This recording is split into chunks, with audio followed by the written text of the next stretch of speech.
4 tenés. ¿Desde 4? Bueno, pero no en todos lados vale 4. En algunos vale 4, 5, 6.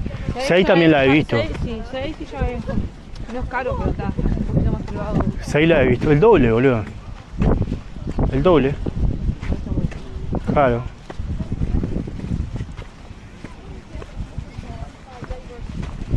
Es caro, sí, pero está. Es para turistas, boludo. Los turistas la pagan. Sin problema.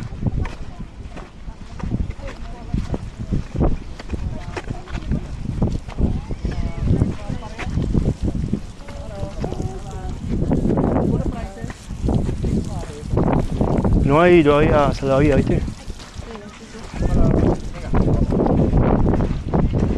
A la derecha al pareo.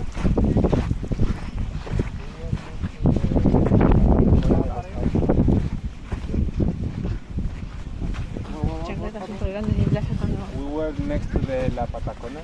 You were with us. This is for...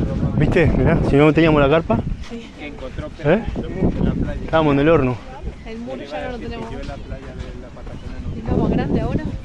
Sí, más grande y re alejado del coso. Quería un lugar donde no haya tanta gente. Para allá hay un montón de gente, para allá. Un poquito. Mirá, allá una carpa igual a la nuestra, aguante de Decathlon. Y otra, dos iguales.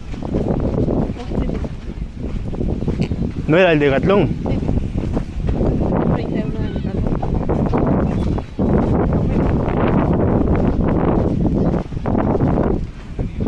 Mira, el guardavidas está bien posicionado ahí.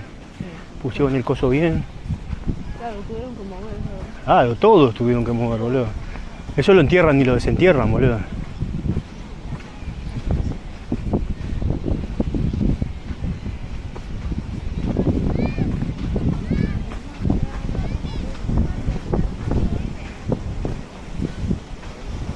Está bastante vientito, está lindo.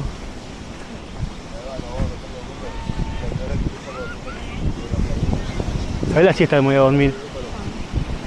¿Dónde está la gente que hay, boludo? Igual hoy no me parece que haya tanta. ¿Será que va a Boludo, está lleno de gente, pero no haber arrancado el verano.